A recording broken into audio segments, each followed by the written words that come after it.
剩下的尾巴还带着一丝燥热。江且捏着那封沉甸甸的博士录取通知书，指尖微微颤抖。多年的寒窗苦读，无数个挑灯夜战的夜晚，终于换来了这一刻的光芒。他想象着未来在象牙塔里潜心研究，探索学术的奥秘，嘴角不禁扬起一抹充满憧憬的微笑。一阵急促的电话铃声打破了这份宁静，屏幕上跳跃着熟悉的号码，是他的父亲江国安，平日里不苟言笑的父亲，此刻的声音却带着一丝慌乱和沉重。江且，你妈她进了医院，说是突发急症。江且的心猛地一沉，顾不上收拾行李，抓起钥匙就往医院赶。脑海中飞快地闪过母亲王秀芬的身影，虽然偶尔有些唠叨，但一直以来都是家里的主心骨。然而当他气喘吁吁地赶到病房门口时，看到的场景却让他愣在了原地。病床上脸色苍白的母亲，身边放着一个粉嫩的小婴儿，正发出细细的啼哭声。父亲江国安见他进来，二话不说，小心翼翼地将婴儿塞进了江且的怀里。愣着干什么？赶紧哄啊！王秀芬虚弱地斥责道，语气里却带着一丝不易察觉的得意。还研究生呢，这点事都不知道。江且手忙脚乱地抱着怀里柔软的小生命，一股难以置信的感觉涌上心头。这是怎么回事？这是你妹妹，你妈今天刚生的。江国安语气平静地说道，仿佛在说着一件再寻常不过的事情。我们和你妈商量过了，决定把她过继到你名下。你年纪轻轻就读了这么多书，肯定能把孩子养好。万一这孩子以后有出息了，你也能跟着享福。江且如同被一道晴天霹雳击中，他小心地将孩子放回婴儿车里，声音因为震惊而有些颤抖。妈什么时候怀孕的？我怎么一点都不知道？江国安的眼神闪烁了一下，语气变得有些生硬。这是我和你妈的事，你没必要知道，没必要知道。江且的音量陡然提高，胸腔中怒火翻涌。这是我的生活，一个刚出生的婴儿，你们说塞给我就要塞给我，我马上就要读博了，哪有时间和精力去养孩子？我才23岁，连恋爱都没谈过，你们让我怎么当妈？他是你们生的，是你们的责任，我没有义务承担。江且竭力控制着自己的情绪，但声音依旧带着无法抑制的愤怒。啪！一声响亮的耳光重重地落在江且的脸上，火辣辣的疼痛瞬间蔓延开来。江国安怒不可遏地指着他的鼻子骂道，我们把你养这么大，不是让你来忤逆我们的。读了几年书，翅膀硬了是不是？长姐如母，这是你亲妹妹，你必须养。再说，女人读那么多书有什么用？最终不还是要嫁人生子？我们这是提前给你机会，让你适应，别不知好歹。江且被这番颠倒黑白的言论气得浑身颤抖，正要开口反驳，手机铃声再次响起，如同救命稻草一般，他顾不上脸颊的疼痛，转身跑出了病房。你要是敢跑，我就去你学校闹，看你以后还怎么做人。江国安的声音如同毒蛇般在他身后嘶吼。我知道了，我不会走。江且强忍着泪水，接通了导师林教授的电话，声音沙哑地说了几句，便匆匆挂断。回到病房门口，里面传来的对话如同冰冷的利刃，狠狠地刺进了江且的心脏。还以为能生个带爸的，谁知道又是个赔钱货，真是晦气。这是王秀芬的声音，充满了毫不掩饰的厌恶。要不是犯法，我早就把他掐死了，哪用得着这么费劲？江国安的声音紧随其后，带着令人不寒而栗的冷酷。万一那个死丫头不愿意怎么办？王秀芬担忧地问道。他要是不同意，我就天天去他学校闹，让他身败名裂。由不得他不同意。江国安的语气斩钉截铁，不容置疑。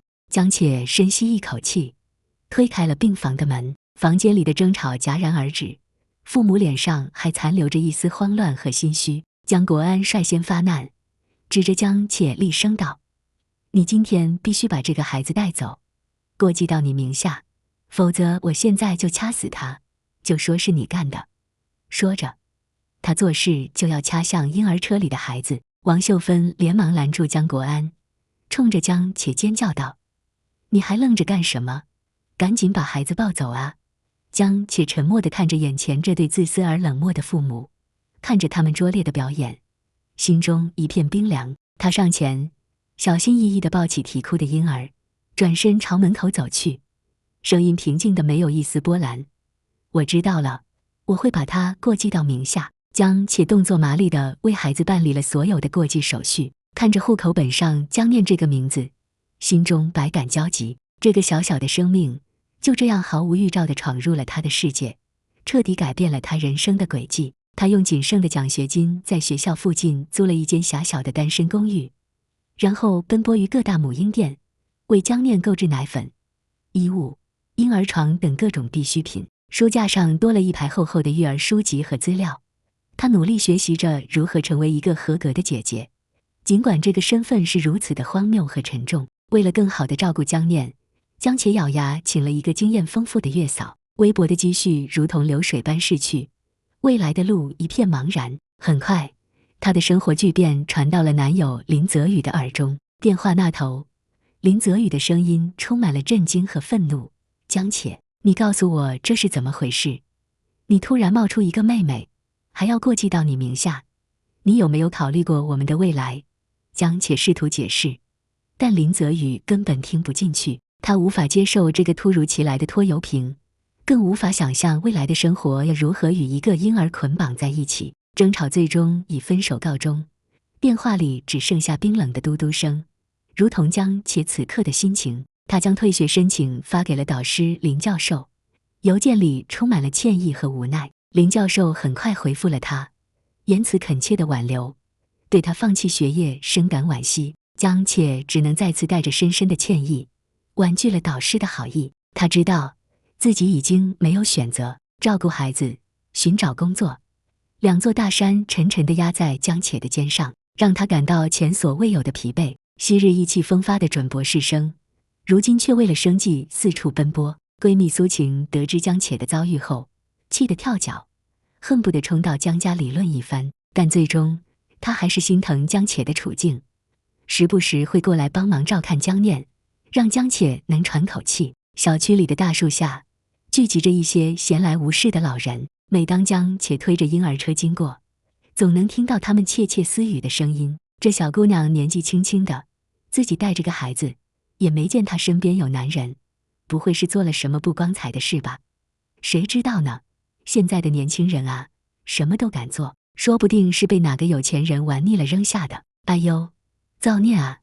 这么小的年纪就当了妈，以后可怎么嫁人啊？这些带着恶意和揣测的议论如同针芒，时不时刺痛着江且的心。他尽量不去理会，将所有的注意力都放在怀里的孩子身上。江念的小脸红扑扑的，偶尔会发出几声咿呀的血语，这是支撑江且走下去的唯一动力。小区里的流言蜚语如同无形的网，将江且紧紧缠绕。那些或好奇、或轻蔑、或带着一丝幸灾乐祸的目光，让他如芒在背。终于，江且决定不再沉默。他找到了平时最喜欢搬弄是非的王大妈，脸上带着一丝疲惫和哀伤，声音哽咽地讲述了一个新版本的故事。王大妈，您也看到了，我一个人带着孩子多不容易。其实我妈为了生二胎，拼了命，结果难产去世了。我爸他受不了打击，就把孩子扔给我，说是不想再看到孩子伤心。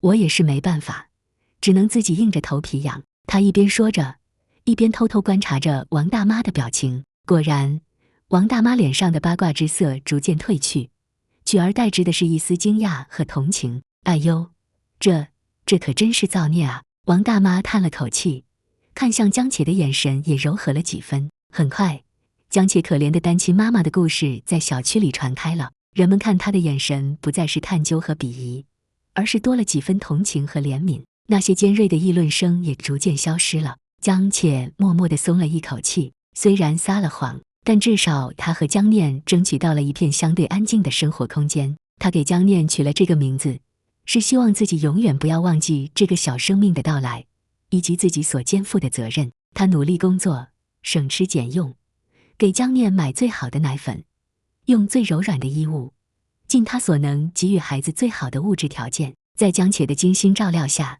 江念一天天长大，白白胖胖，一双大眼睛灵动有神。他很少哭闹，乖巧得让人心疼。随着江念渐渐长大，他开始展现出一些与众不同的天赋。幼儿园的老师发现他在绘画方面有着惊人的领悟力，建议江且可以尝试培养他这方面的兴趣。江且试探性地问江念是否喜欢画画，小家伙兴奋地连连点头，小脸上洋溢着纯真的笑容。江且的心头一动，立刻为他报了儿童美术班，毫不犹豫地投入时间和金钱培养他的天赋。江念也没有辜负江且的期望，只要一有空闲，就拿起画笔涂涂画画，乐此不疲。江且特意在狭小的公寓里隔出一个小角落，作为江念的专属画室。自从江且把江念带走后，他的父母仿佛人间蒸发了一般，对他们的生活不闻不问。就连江且来照顾江念放弃读博的事情，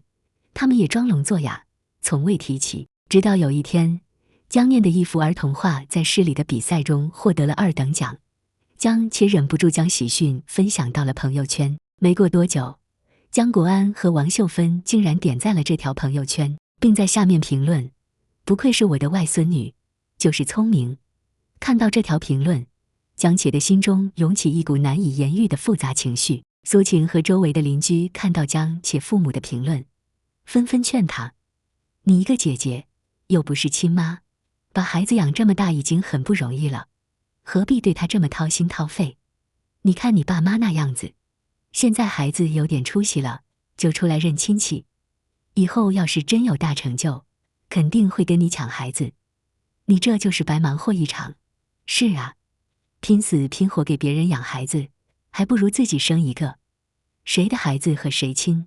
江且只是淡淡一笑，没有解释什么，只是更加尽心尽力地培养江念。他知道自己所做的一切，不仅仅是为了这个孩子，也是为了证明自己当初的选择没有错。接下来的几年里，江念如同含苞待放的花朵，尽情地汲取着阳光雨露，茁壮成长。他的学习成绩一直名列前茅，而在绘画方面更是展现出惊人的天赋和潜力。他的作品不断在市级、省级甚至国家级的儿童绘画比赛中获奖，奖状和奖杯摆满了江且的小公寓。每当看到江念捧着奖杯，脸上洋溢着自豪的笑容时，江且的心中便充满了欣慰和满足。随着江念越来越优秀，江国安和王秀芬在江且朋友圈里的互动越来越频繁，点赞、评论，甚至偶尔还会发来一些看似关心的信息，询问江念的近况。到后来，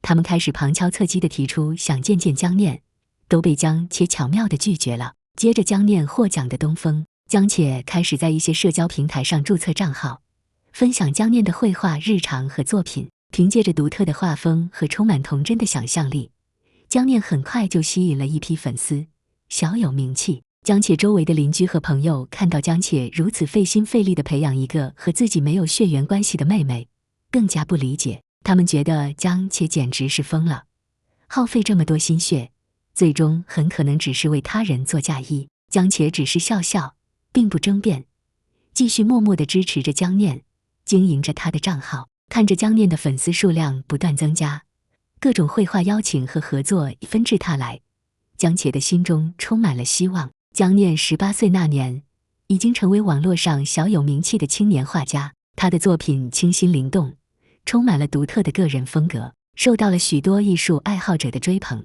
不仅如此，在当年的美术联考和高考中，他更是以优异的成绩成为了双料状元。江且将这个喜讯分享到朋友圈和社交平台后，立刻接到了江国安的电话。江且，再怎么说我们也是念念的亲生父母，孩子都这么大了，也该让他回来认认门了。就算是你把他养大的又怎么样？我们把你养大，你替我们分担是理所应当的。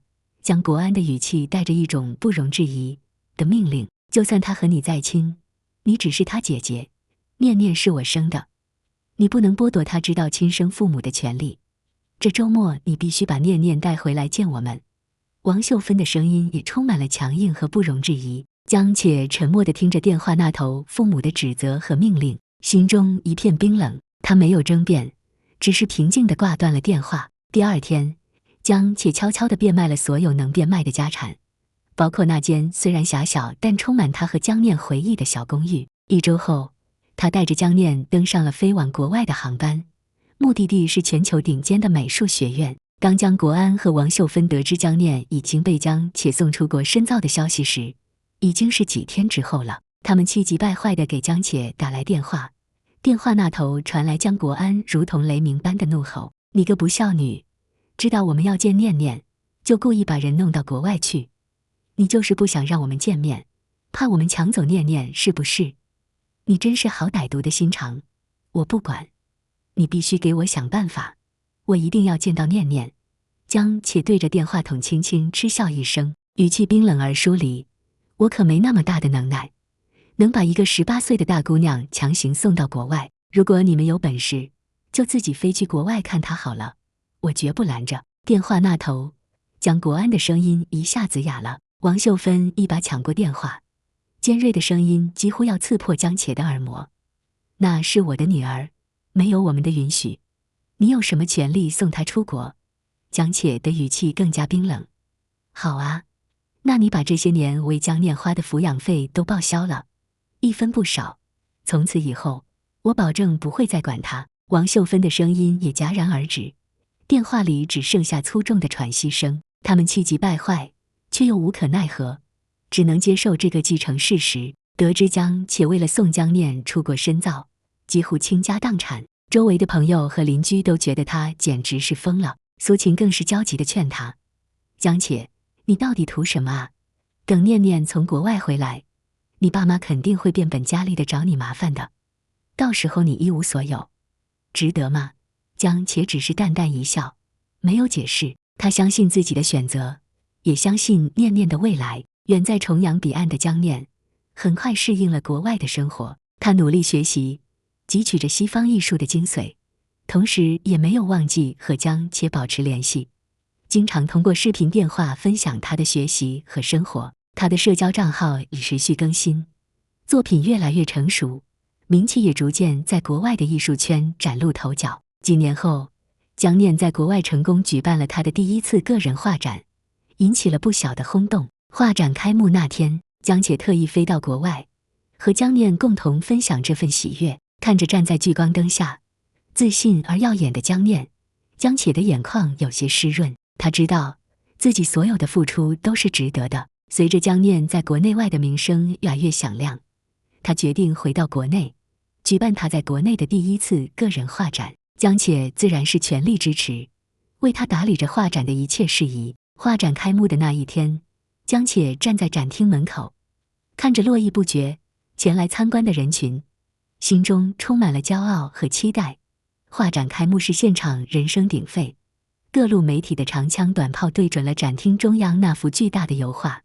那是江念的代表作，色彩浓烈而充满张力，仿佛要将观者的灵魂吸入画中。江且穿着一身素雅的连衣裙，脸上带着得体的微笑，穿梭在人群中，与前来祝贺的嘉宾和艺术界人士交流。他的目光时不时会投向站在人群中央，被记者们簇拥着的江念，眼中充满了欣慰和骄傲。江念已经出落得亭亭玉立，眉宇间带着一股与生俱来的艺术家的气质。他落落大方地回答着记者们的问题，谈吐间充满了自信和对艺术的热爱。看着如此优秀的江念，江且仿佛忘记了这些年为了培养他所付出的艰辛和牺牲，心中只剩下满满的自豪。就在这时，展厅门口传来一阵骚动，江且下意识地转头望去，只见2个熟悉又陌生的身影正费力地挤过人群，朝着展厅中央走来。是他的父母江国安和王秀芬。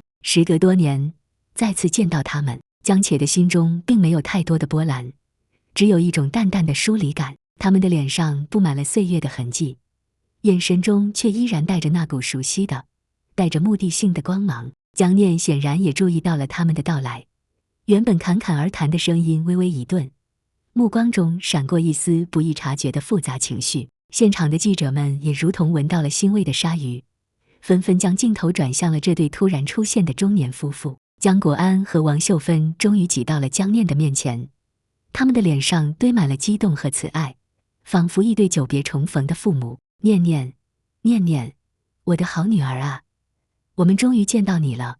王秀芬的声音带着一丝颤抖，语气中充满了激动。江国安也紧紧地盯着江念，眼神热切。孩子，你长大了，变得这么优秀，爸爸妈妈为你感到骄傲。他们迫不及待地想要上前拉住江念的手，却被站在一旁的江且不动声色地挡住了。爸妈，你们怎么来了？江且的语气平静而疏远，仿佛在询问两个无关紧要的陌生人。王秀芬的脸色微微一变，但很快又恢复了笑容。她越过江且，直接对江念说道：念念，你身边的这个江且根本不是你的亲生母亲，她只是你的姐姐。你刚出生，她就狠心地把你从我们身边抢走了，她好狠的心啊。王秀芬的这句话如同投入平静湖面的一颗巨石，瞬间在展厅内掀起了轩然大波，所有的目光都集中在了江且和江念的身上。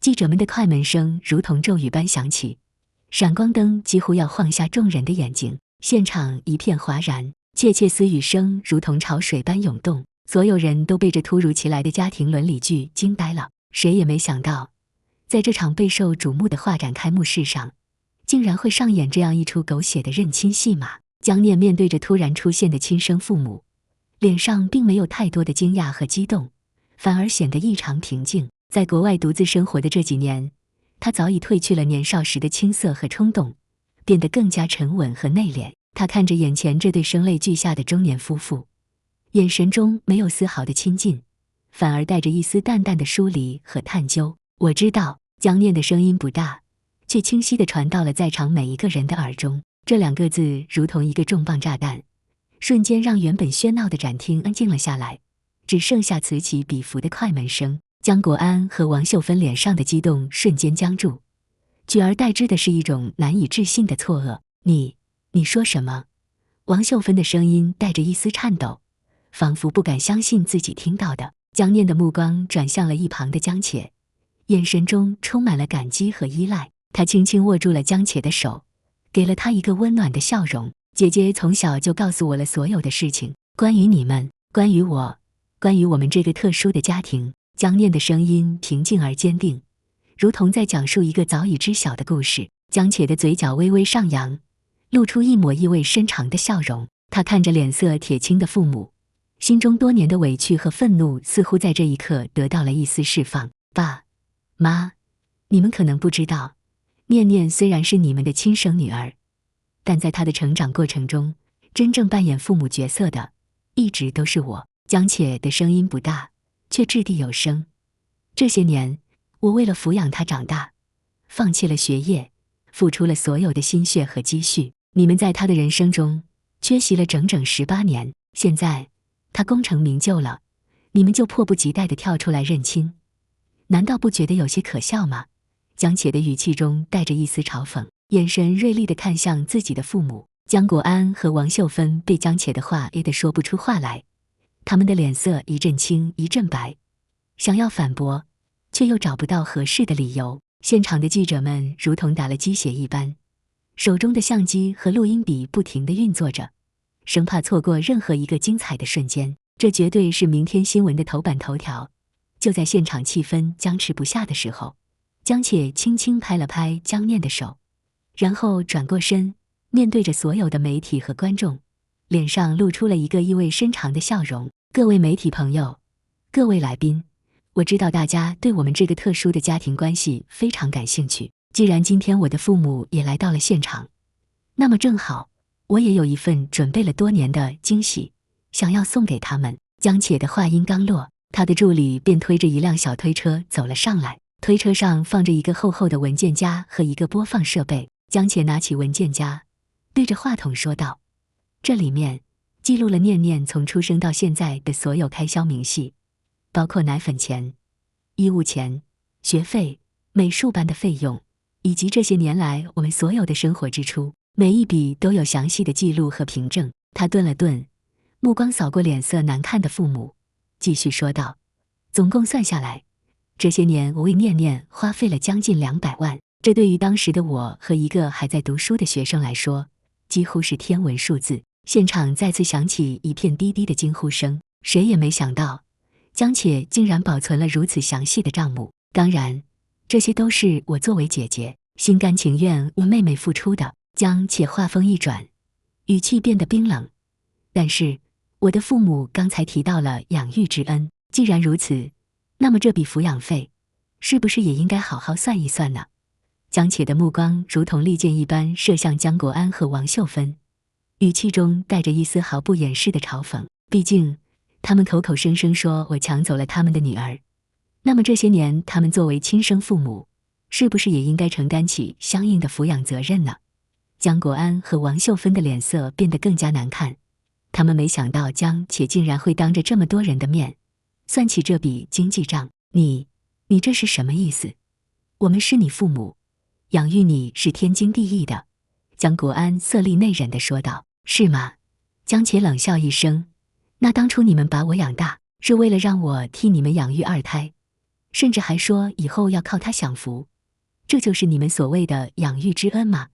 他拿起遥控器，按下了播放键，大屏幕上开始播放一段视频，视频的画面有些模糊，但声音却清晰地传到了每一个人的耳中。还以为是个男孩，谁知道又是个赔钱货，真是晦气！要不是犯法，我早就把他掐死了，哪用得着这么费劲？万一那个贱丫头不愿意怎么办？他敢，他要是不同意，我就天天去闹，由不得他不同意。这段对话，正是当年江且在医院病房外无意中听到的父母的对话。视频播放完毕，整个展厅陷入了一片死寂，所有人都震惊地看着江国安和王秀芬，眼神中充满了难以置信和谴责。谁也没想到，这对看似普通的父母，竟然会说出如此恶毒的话。江国安和王秀芬的脸色如同死灰，他们张了张嘴，想要辩解，却发现任何苍白的解释在铁一般的事实面前都显得那么的无力。江念的身体微微颤抖，他转过头，难以置信地看着自己的亲生父母，眼眶渐渐泛红。虽然姐姐从小就告诉了他当年的真相，但亲耳听到这些话，对他来说依然是一个巨大的冲击。这不是真的，是他故意陷害我们。王秀芬的声音带着一丝绝望的嘶吼，想要做最后的挣扎。江且冷笑一声，再次拿起话筒。是不是真的？相信在场的各位都有自己的判断。这段录音是我当年在医院无意中录下的，如果你们还有异议，我可以提供更清晰的版本。他顿了顿，目光转向了江念，语气温柔了下来。念念，我知道这对你来说可能有些难以接受，但是这就是事实。他们是你的亲生父母，但他们并没有尽到作为父母的责任。真正爱你、养育你长大的人，一直都是我。江念紧紧握住了江且的手，眼泪终于忍不住滑落下来。他看着江且，声音哽咽地说道：姐姐，我知道，一直以来我都知道，你才是我的家人，是我最重要的人。江念的这句话如同一个响亮的耳光，再次狠狠地扇在了江国安和王秀芬的脸上。他们费尽心机想要认回的女儿，此刻却毫不犹豫地选择了站在她的姐姐身边。现场的记者们再次按动快门，记录下这戏剧性的一幕。明天的头条新闻已经呼之欲出。第二天，江念画展开幕式上发生的认亲风波果然占据了各大媒体的头版头条。江且公开的录音和账目，以及江念坚定地站在姐姐身边的举动，引发了社会各界的广泛关注和讨论。舆论几乎一边倒地站在了江且和江念这边，人们纷纷谴责江国安和王秀芬的自私和冷漠，指责他们重男轻女、道德沦丧。网络上更是掀起了一股声讨他们的浪潮，各种恶搞和讽刺的段子层出不穷。江国安和王秀芬一夜之间成为了人人唾弃的对象，他们的电话被打爆，亲戚朋友纷纷指责他们，甚至连工作也受到了影响。他们试图联系江且和江念，想要解释和挽回，但都被无情地拒绝了。江且将所有的精力都放在了江念的画展上，因为这场风波，画展的关注度空前高涨，前来参观的人络绎不绝。江念的作品也因此受到了更多的关注和认可，画展取得了巨大的成功。看着江念在艺术道路上越走越远，江且的心中充满了欣慰。他知道自己当初的选择是正确的，即使放弃了学业，付出了青春和金钱，但能够看到江念如此优秀，一切都是值得的。与此同时，江且也开始着手处理一些法律上的问题。他咨询了律师，准备正式断绝和江国安、王秀芬的亲属关系，并明确江念和他之间的监护权。他不希望这对自私的父母将来再来打扰他们的生活。苏晴一直陪伴在江且的身边，为他出谋划策，提供支持。他看着江且变得越来越成熟和坚强，心中也为他感到骄傲。在舆论的巨大压力下，江国安和王秀芬终于意识到自己犯下了多么严重的错误。他们开始后悔当初的所作所为，后悔对江且的冷漠和对江念的忽视。他们多次试图联系江且，想要向他道歉，请求他的原谅，但江且始终没有接他们的电话，也没有回复他们的任何信息。终于有一天，江国安和王秀芬直接来到了江且的住处，想要当面向他道歉。他们站在江且的家门口，不停地敲着门，声音里充满了恳求和悔意。江且透过猫眼看到了站在门外的父母，他的心中没有一丝波动，只有一种深深的厌倦。他沉默了一会儿，最终还是打开了门。你们来做什么？江且的语气平静而疏远，没有一丝温度。江国安和王秀芬看到江且，脸上立刻露出了讨好的笑容。江且，我的好女儿，我们知道错了，这些年是我们对不起你，是我们太糊涂了。王秀芬的声音带着哭腔，想要上前拉住江且的手。江且不动声色地躲开了他的触碰，眼神冰冷地看着他们。现在知道错了，当初你们把我当成什么？一个免费的保姆，一个为你们养老的工具吗？江且的语气中充满了嘲讽和愤怒。江国安连忙说道：不是的，江且，我们也是一时糊涂。你看，念念现在这么有出息，我们心里也高兴啊。我们只是想认回自己的女儿。认回女儿？江且冷笑一声，在你们的心里，念念只是一个可以为你们带来荣耀和利益的工具吧？如果她只是一个普通的女孩，你们还会想要认她吗？江国安和王秀芬被江且的话噎得说不出话来，他们的脸上充满了尴尬和愧疚。我们是真的后悔了，江且，看在我们养育你一场的份上，你就原谅我们吧。王秀芬再次试图打感情牌。养育之恩，江且的眼中闪过一丝痛苦。你们所谓的养育之恩，就是在我最需要帮助的时候，把我推入深渊吗？就是在我为了妹妹付出一切的时候，对我不闻不问吗？对不起，爸妈，你们的道歉，我无法接受。这些年，我已经习惯了没有你们的生活，念念有我就足够了。说完，江且毫不犹豫地关上了家门，将那两张充满悔意的脸庞隔绝在了门外。江且聘请的律师很快就为他处理好了所有的法律手续。法院正式判决解除了他和江国安、王秀芬之间的亲属关系，并明确了江念由江且全权监护。当拿到法院的判决书时，江且的心中百感交集。这不仅仅是一张纸，更是他和江念新生活的开始，是他彻底摆脱过去阴影的象征。江念得知这个消息后，紧紧地抱住了江且，眼中充满了感激和依赖。他知道姐姐为了他付出了太多太多。画展结束后，江念并没有急着出国继续深造，而是选择留在国内陪伴江且一段时间。他知道姐姐这些年为了他牺牲了很多，他想要好好的补偿她。姐妹俩的生活重新回到了平静。江念继续他的艺术创作，而江且则开始规划自己未来的生活。虽然错过了读博的机会，但他并没有放弃学习。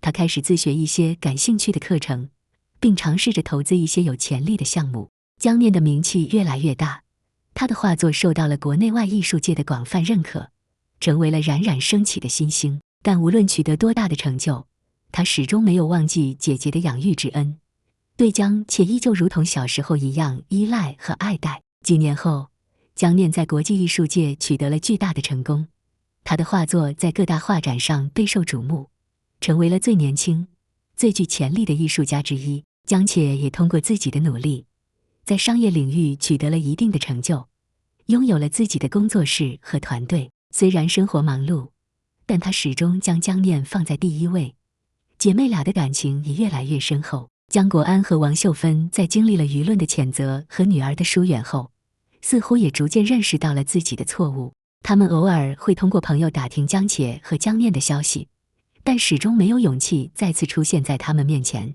随着时间的流逝，当年的风波逐渐平息，但江且和江念的生活却彻底改变了。他们用自己的努力和坚韧，书写着属于他们自己的精彩人生。在一个阳光明媚的午后，江念结束了在国外的一场重要的画展，踏上了回国的飞机。舷窗外，白色的云朵如同温柔的棉絮，漂浮在湛蓝的天空中。他的心中充满了对姐姐的思念和对未来的期许。飞机缓缓降落在熟悉的机场，江念拖着行李箱走出通道，一眼就看到了等候在人群中的江且。姐姐的脸上依旧带着温柔的笑容，眼神中充满了温暖和关切。姐妹俩紧紧地拥抱在一起，仿佛要将多年的思念融入彼此的身体里。姐，我回来了。江念的声音带着一丝哽咽。欢迎回家。江且轻轻拍了拍她的后背，眼中也泛起了泪光。回家的路上，姐妹俩聊了很多。江念分享了她在国外的生活和创作经历，而江且则向她讲述了国内的一些变化和她自己的近况。当他们回到那个温馨的小家时，一切都还是记忆中的模样。江且为江念准备了她最喜欢的饭菜，姐妹俩坐在餐桌旁，一边品尝着美味的佳肴，一边回忆着过去的点点滴滴。第15章，画笔下的未来。饭后，江念迫不及待地打开了自己的画箱，将这些年在国外创作的作品一一展示给江且看。那些色彩绚丽、充满想象力的画作，仿佛在诉说着一个年轻艺术家在异国他乡的成长与蜕变。江且认真地欣赏着每一幅画，眼中充满了赞赏和骄傲。他知道，念念已经找到了属于自己的艺术之路，他的未来充满了无限的可能。姐，这次回来，我打算在国内举办一个更大规模的个人画展。江念一边收拾着画作，一边充满憧憬地说道：我想让更多的人看到我的作品，也想把这些年的经历和感悟分享给大家。好啊，我全力支持你。江且毫不犹豫地说道。他知道，这是念念一直以来的梦想。接下来的几个月，姐妹俩为了江念的画展忙碌着。江且利用自己的人脉和资源，为江念联系场地、宣传和媒体，而江念则全身心地投入到画作的准备和挑选工作中。画展开幕的那一天，展厅内再次挤满了慕名而来的观众和媒体。与上次不同的是，这一次江念站在聚光灯下，显得更加自信和从容。他的画作更加成熟和深刻，每一笔都充满了力量和情感。江且站在人群中，默默地注视着闪耀的妹妹，脸上露出了欣慰的笑容。他知道，她们姐妹俩终于走出了过去的阴影，迎来了属于她们的灿烂未来。画展取得了巨大的成功，江念成为了国内艺术界一颗耀眼的新星。他的作品不仅受到了专业人士的认可，也赢得了无数观众的喜爱。在画展的庆功宴上，江念举起酒杯，对着江且深深地鞠了一躬。姐，谢谢你，谢谢你这些年为我所做的一切，没有你，就没有今天的我。江且笑着摇了摇头，轻轻拥抱了她。傻丫头，我们是家人，永远都是。宴会结束后，姐妹俩回到了温暖的家中。夜色温柔，月光洒在窗台上，宁静而美好。江念拿出画笔，在一张空白的画纸上轻轻描绘起来。画纸上，一个温柔的姐姐和一个充满朝气的妹妹手牵着手，在阳光下快乐地奔跑。画面的色彩暖而明亮，充满了对未来的美好憧憬。属于他们的故事还在继续，如同画笔下的色彩，绚丽而充满希望。时光荏苒，岁月如梭，又一个春天悄然来临。阳城的花儿竞相绽放，空气中弥漫着淡淡的花香。江且坐在自家的露台上，手里捧着一杯清茶，目光温柔地落在不远处正在花园里写生的江念身上。如今的江念已然是国际知名的艺术家，他的画作在世界各地的画廊展出，备受赞誉。但无论走到哪里，取得多么耀眼的成就，他心中最重要的位置始终都留给他的姐姐。江且也拥有了属于自己的事业，他的工作室运营的有声有色，投资的项目也取得了丰厚的回报。她不再是那个为了生计奔波的年轻女孩，岁月沉淀在她身上的是一份从容和优雅。曾经的伤痛，如同时间长河中的沙粒，渐渐被冲刷干净，留下的是更加坚韧和温暖的亲情。偶尔，江且也会想起她的父母。自从那次在画展上的风波之后，他们似乎彻底消失在了他们的生活中。或许是无颜面对，或许是选择了另一种方式来反思和弥补。但对于江且和江念来说，他们的生活已经翻开了崭新的一页，过去的一切都已成为遥远的背景。花园里，江念放下手中的画笔，朝着江且走了过来，脸上带着明媚的笑容。姐，你看我今天画的这幅春日暖阳怎么样？江且接过画板，画面上是盛开的鲜花，在阳光下显得格外 vibrant， 充满了蓬勃的生命力，很美。念念，你的画总是能给人带来希望和力量。江且由衷地赞叹道。江念依偎在江且身边，轻轻挽住了他的手臂。姐，你知道吗？你就像我生命中的阳光，照亮了我前行的道路。如果没有你，就没有今天的我。江且笑着摸了摸他的头发。傻丫头，我们彼此都是对方的光。微风拂过，吹动着花园里的花草，也吹拂着姐妹俩温暖的心房。她们相视一笑，笑容中充满了默契和爱意。未来的路还很长，但她们知道，无论遇到什么，她们都会永远在一起，互相扶持，彼此照亮，如同